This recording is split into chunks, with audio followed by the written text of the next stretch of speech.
everyone, today I want to try something different because I feel like there is no point in speaking about sound technique and not connected to artistic achievement, to some examples, to some bands that you and I might enjoy as examples. And today I'm gonna speak about NEUROSIS and why they are, according to me, the best band in the world. So before making any comments, this is, just an enthusiastic title. There are many bands that can be the best band in the world.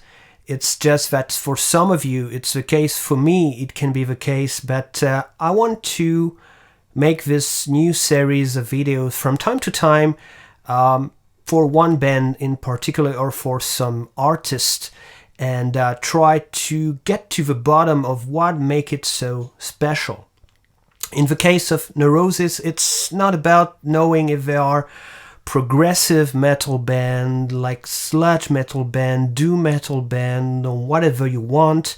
This is about saying something more about their dynamic, their sound, their lyrics, their music, and maybe them as human being also, I don't know.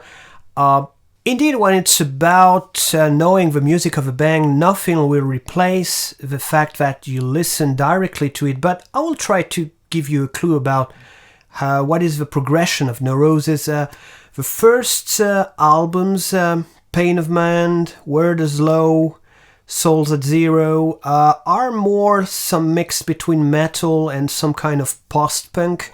This is not a period I know very well, to be honest. For me, the transition is somewhere in between Enemy of the Sun and Through Silver in Blood.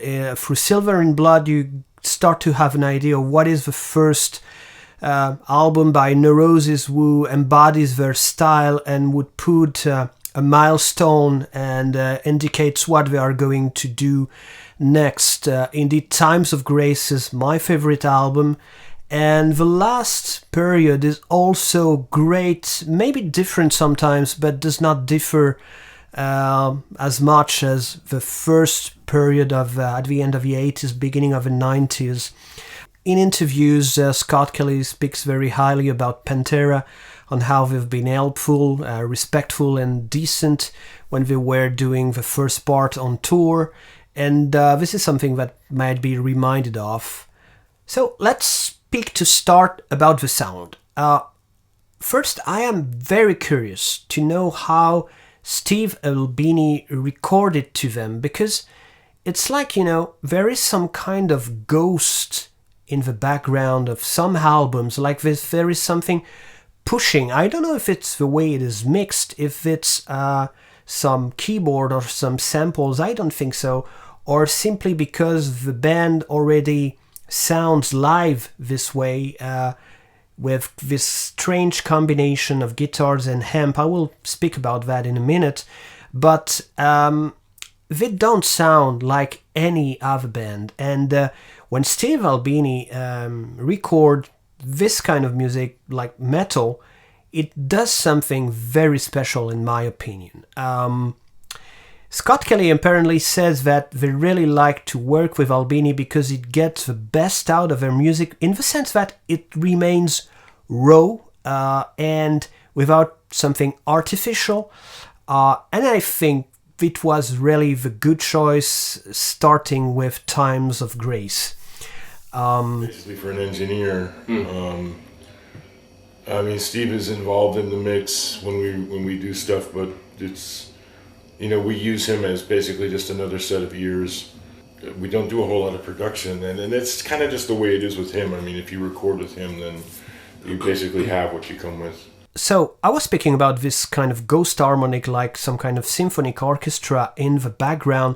What is striking in the style of NEUROSIS is these tribal tom bass that are used instead, of this thing that sometimes I feel like is a stereotype, what is a double kick of a drum. And that prevents a lot of people to come to metal This is a preconception, I agree with that, but I think this is important to notice. And there is a fantastic example of that in Through Silver in Blood.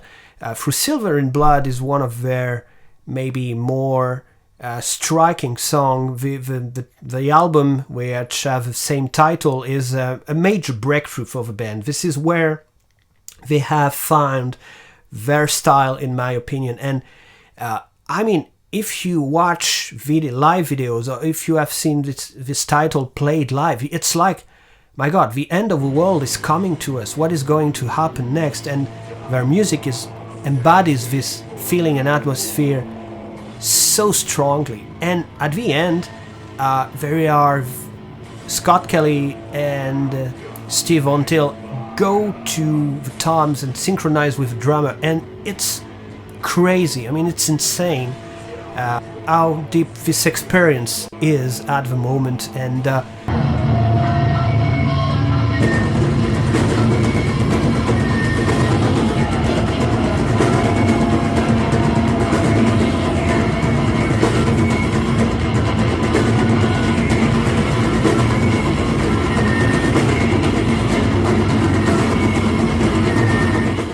this tribal thing prevent us from falling into despair. I mean, there is this surge of energy coming at the end of a track that make it absolutely fantastic.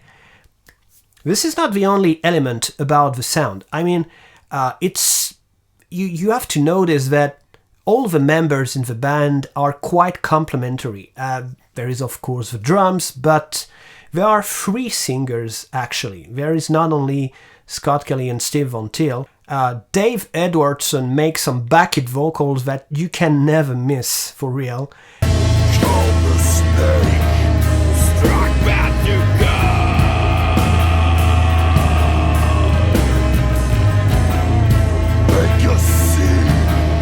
Because his pitch is so low, like the bass, in fact, that it's like some, made something there and in the belly. I don't know. It's these things coming together is also in the sound of instrument. I strongly encourage you to watch this video where Steve Von Till is presenting his whole rig and setup, and you can notice that he has this sound where the middles are scoop because the Jazzcaster he is using. On this channel, we are really like the Jazzmaster and Jazzcaster, as you know. The middles are scoop because the body is in ash, and he says that the sound of Scott Kelly is more in the middle, bringing some juice.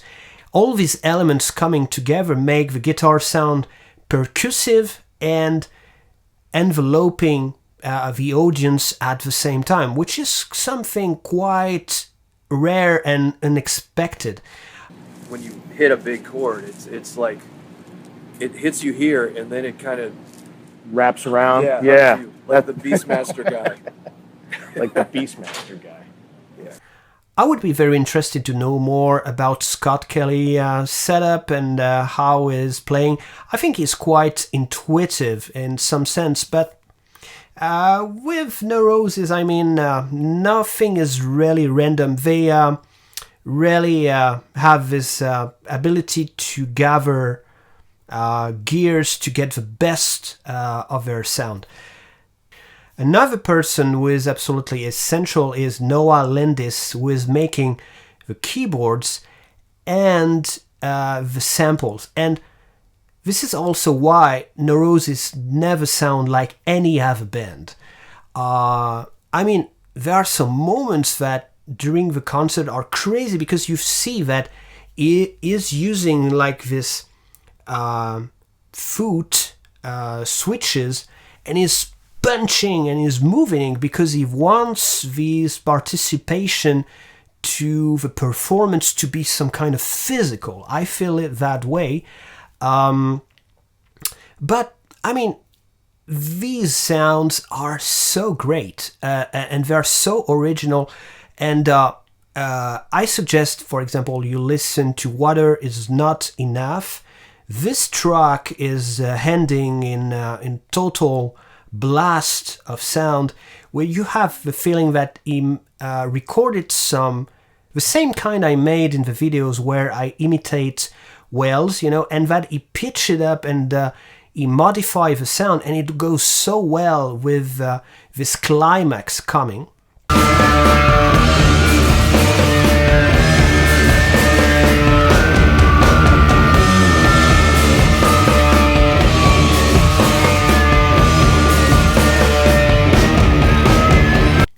And I wonder why Noah Landis never made an album on its own, because he could do some experimental music in a way that would be really much more interesting than some people who are supposed to be experimental sound artists. But there is an answer to this. I think the guy is very humble. This is the intuition I have. Maybe I'm right or wrong. Let me know in the comments what you think about this. Let me know also what is your favorite album by NEUROSIS if you are a fan. I think Noah Landis made a great participation to the Tribes of Neuro thing. And here, Tribes of Neuro, I feel like, is one of the most interesting contribution to metal that has been ever made.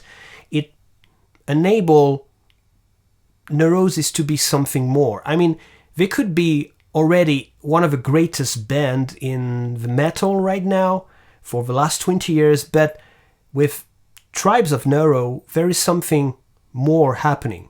For the one among you who don't know the story, when Times of Grace was released, there was a second CD that is called Grace, made by Tribes of Neuro. And Tribes of Neuro is basically members of NEUROSIS and mixed up in different way. They invite people. And the crazy thing is you can play both of the CDs at the same time. They synchronize and they are matching together. And this is insane.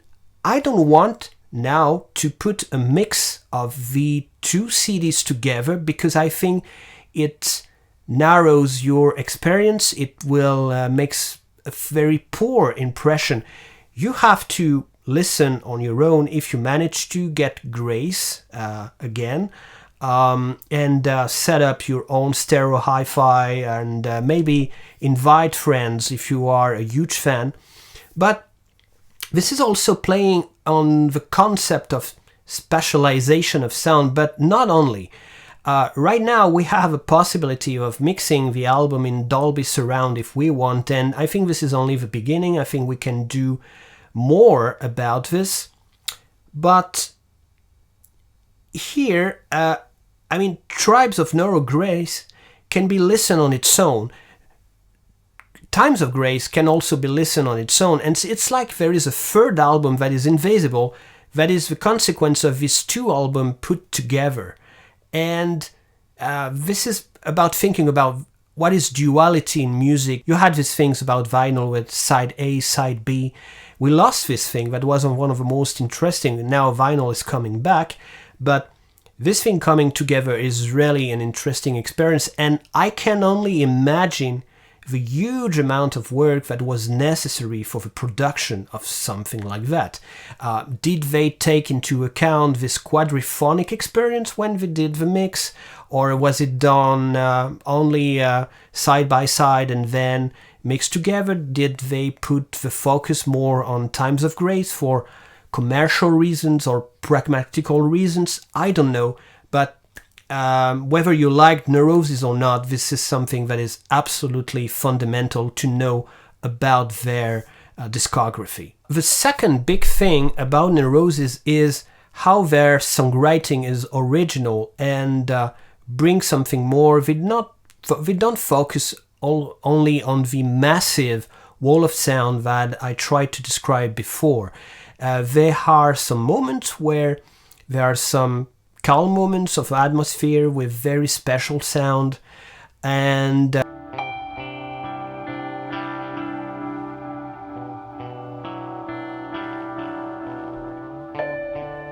we follow the earth follows the stars know their way. And though the body dies, the stars will remain, like the waves of the sea and the restless wind.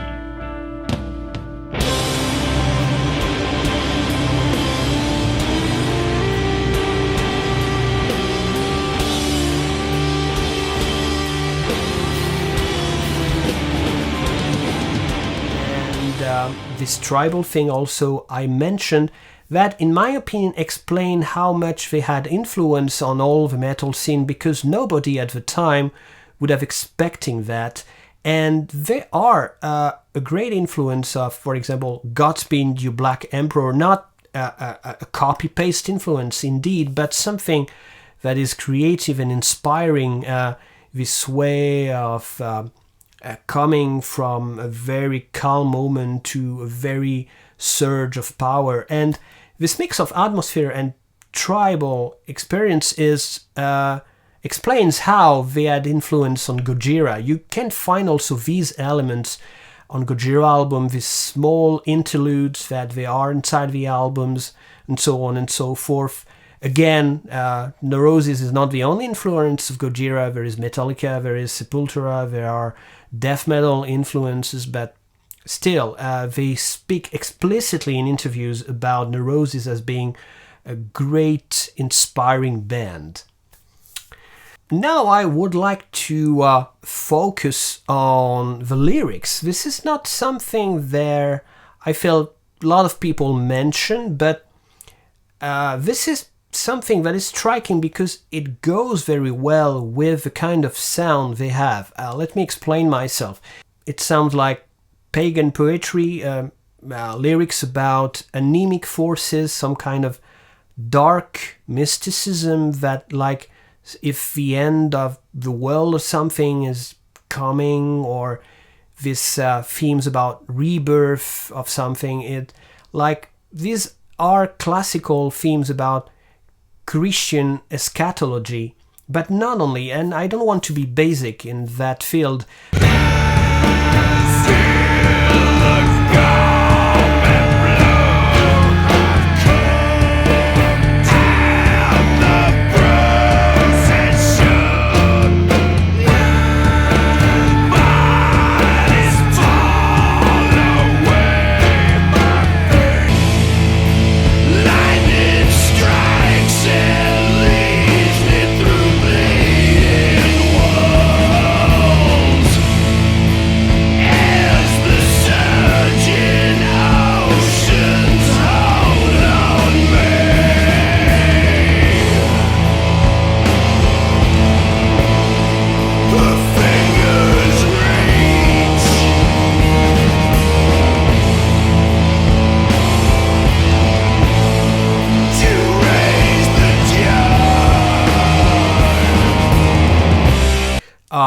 They are not anti-Christian in the sense that I feel like Neurosis belong to this tradition of real mysticism. If you read, for example, this book by Joan of the Cross that is called The Dark Night of the Soul, there are always been this mindset, this way of thinking, that is that you can find only God, or whatever you name it, some principle of creation, like sparkles in the darkness. This is not something that is explicit. This is something that is meant to be found.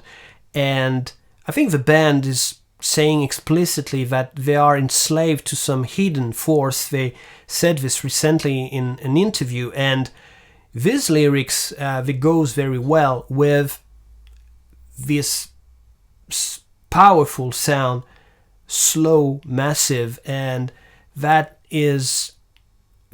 emphasize the kind of hidden darkness and beast that is inside of us.